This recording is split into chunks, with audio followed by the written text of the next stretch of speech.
Thrilling ఉంది, amazing ఉంది, బాగుందన్న, చాలా బాగుంది. అండ్ సస్పెన్స్ ఏంటంటే పార్ట్ 3 కూడా రాబోతుంది 2025లో.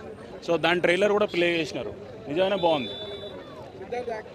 సిద్ధార్థ్ గారి యాక్టింగ్ సూపర్ ఉంది. కమల్ హాసన్ గారి యాక్టింగ్ అయితే అల్టిమేట్ ఉంది.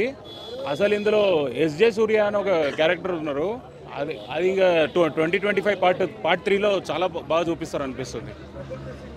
రకుల్ ప్రీత్ సింగ్ది ఫస్ట్ హాఫ్ ఎంట్రీ సూపర్ ఉంది. అండ్ తన యాక్టింగ్ అయితే 100% ఇచ్చినారు.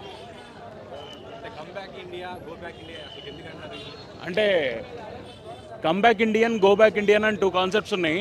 ఇవన్నీ మూవీ చూస్తేనే అర్థమవుతుంది, చెప్పేస్తే మొత్తం రివీల్ అయిపోతుంది, అందుకే చెప్పదలుచుకోలేదు. బట్ శంకర్ గారి మార్క్ ఎవ్రీ సీన్, ఎవ్రీ పిచ్లో హైలైట్ చూపించినారు.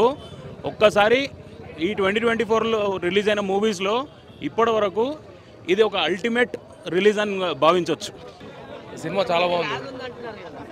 లాగ్ అంటే అది మెసేజ్ కాన్సెప్ట్ కదా, కొందరికి ఎక్కుతుంది, కొందరికి ఎక్కదు. సినిమా అయితే చాలా బాగుంది. హైలైట్స్ సినిమా హైలైట్ బాబీ సింహ క్యారెక్టర్, సముద్రకాని క్యారెక్టర్, అందరి క్యారెక్టర్లు బాగున్నాయి. కమల్ హాసన్ని డిఫరెంట్ లుక్లో చూపించారు, చాలా బాగుంది. చూడండి. సిద్ధార్థ్ క్యారెక్టర్ బాగుంది. యాక్చువల్గా సినిమా త్రోట్ అది మన social media wing.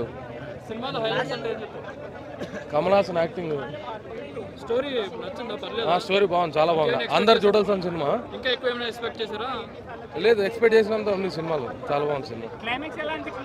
Climax ending part 3 ending ఇస్తున్నారు, బాగుంది, చాలా బాగుంది. వెయిట్ చేయొచ్చు 2025లో. బ్లాక్ బస్టర్ పక్క. కమల్ హాసన్ గారు అంటేనే యాక్టింగ్ ఆయన మార్క్. ఇంకా ఆయన ఎంతైతే ఎక్స్పెక్ట్ చేస్తారో అంతకు మించి చేశాడు, చాలా బాగుంది.